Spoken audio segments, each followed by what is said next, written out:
एक लड़की का पिता था, सच्ची घटना मैं आप लोगों से कह रहा हूं, सुनिएगा। एक लड़की का पिता अपनी बेटी का विवाह तय करता है।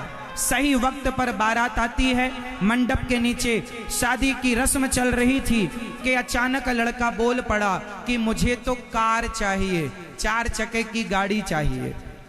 लड़की का पिता बड़ा सामान्य घर से था, 10-20 हजार की नौकरी करता था, छोटा सा घर था, एक बेटा और एक ही बेटी थी। बेटा छोटा था, बेटी बड़ी थी, शादी हो रही थी। लड़का मचल गया, मुझे तो कार चाहिए। बेचारा लड़की का बाप बोला, दामाद जी हमारी आपसे ऐसी तो कोई बात हुई नहीं थी, हम गाड़ी कहां से दे दें? नहीं हमें दो, वरना हम बारात वापस लेकर जा रहे हैं। अब लड़की का बाप बेचारा क्या करे, उसे लगे कि मेरी बेटी की बारात मंडप से लौट जाएगी तो समाज में बड़ी नाक कटेगी, मेरी बेटी से विवाह करेगा कौन? बेचारा बाप अपना घर उसने गिरवी रख दिया। घर गिरवी रखा और घर गिरवी रखकर जो पैसे मिले उससे उसने गाड़ी सवेरे खरीदी। उस गाड़ी पर वो लड़का बैठकर गया, लड़की विदा हुई।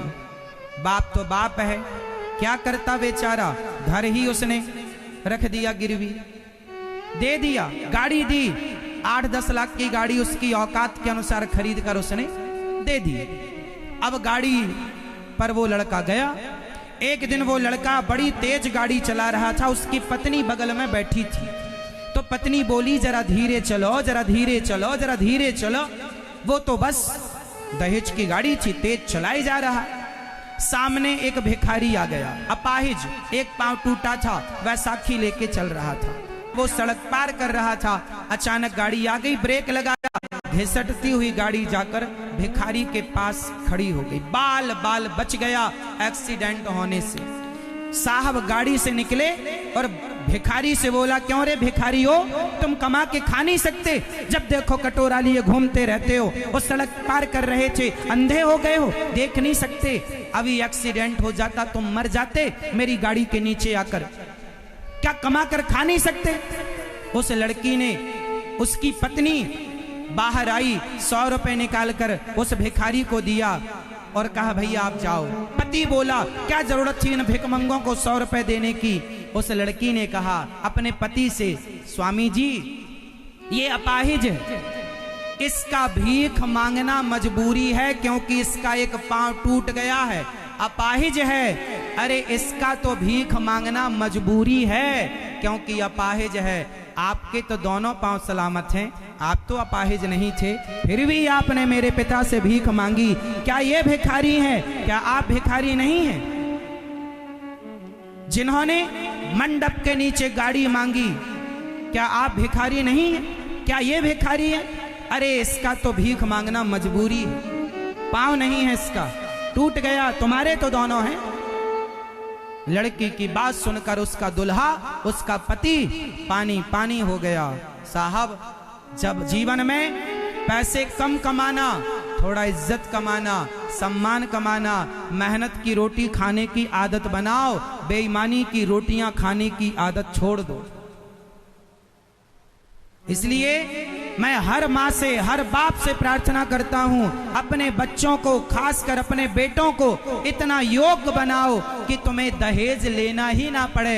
अरे संस्कारी योग्य लड़की लेकर आओ, तुम में काबिलियत होगी, तुम करोड़ों कमा लोगे। और काबिलियत नहीं है तो कोई करोड़ों दे भी दे तो तुम बर्बाद कर दोगे। हमारे यहाँ एक कहावत है, आपके यहाँ भी होगी। हमारे यहाँ कहावत है कि पूत कपूत तो क्यों धन संचय और पूत सपूत तो क्यों धन संचय। इस कहावत का अर्थ है कि बेटा नालायक है तो भी पैसा कमा के रखने की जरूरत नहीं है। नालायक है तो उड़ा देगा सारा, और लायक है तो भी पैसा कमा के रखने की जरूरत नहीं, लायक होगा तो कमा करके खा लेगा।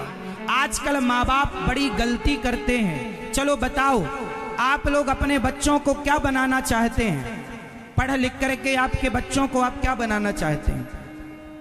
उत्तर दो मेरी माँ। आजकल 100 में से 99 माँ बाप अपने बच्चों को नौकर बनाना चाहते हैं। जो पढ़ाई तुम्हारे बच्चे स्कूल कॉलेज यूनिवर्सिटियों में जाकर पढ़ रहे हैं, उस पढ़ाई से केवल नौकर बनेंगे, क्योंकि वो पढ़ाई नौकर बनाने की पढ़ाई है। आप अपने बच्चों को इतना पढ़ा लिखा कर क्या बनाते हैं? नौकर।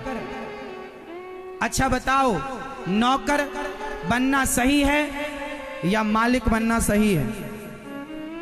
अपने बच्चों से कह दो कि पढ़ लिख कर नौकर ना बने, बल्कि इतना पढ़ो बेटा कि तुम नौकरी लेने वाले नहीं, नौकरियां देने वाले बनो। नौकरियां लेने वाला बड़ा होता है या नौकरी देने वाला?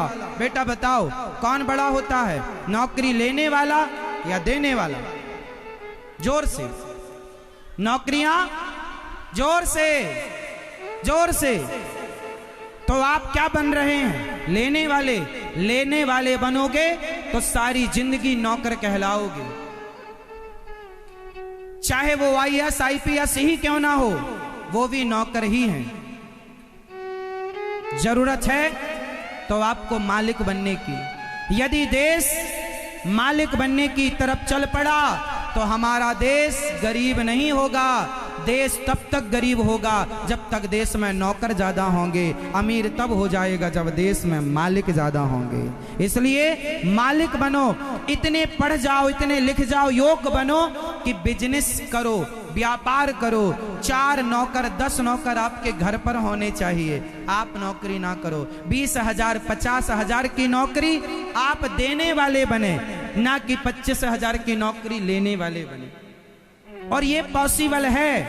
सोचो कि टाटा, बिरला, अडानी, अंबानी, बिल गेट्स, इन लोगों ने भी तुम्हारी तरह सोचा होता कि हमें 10-20 हजार की नौकरी मिल जाए तो ये भी आज नौकर होते। पर इन्होंने नौकरी लेने का मन नहीं बनाया। इन्होंने अपने दिमाग को नौकरी लेने में नहीं उलझाया, इन्होंने अपने दिमाग को नौकरियां देने में लगा दिया। तो देखो आज नौकरियां लाखों की संख्या में इनके यहाँ नौकरी लेने वाले हैं। इसलिए अपने बच्चों को पढ़ाओ, योग्य बनाओ।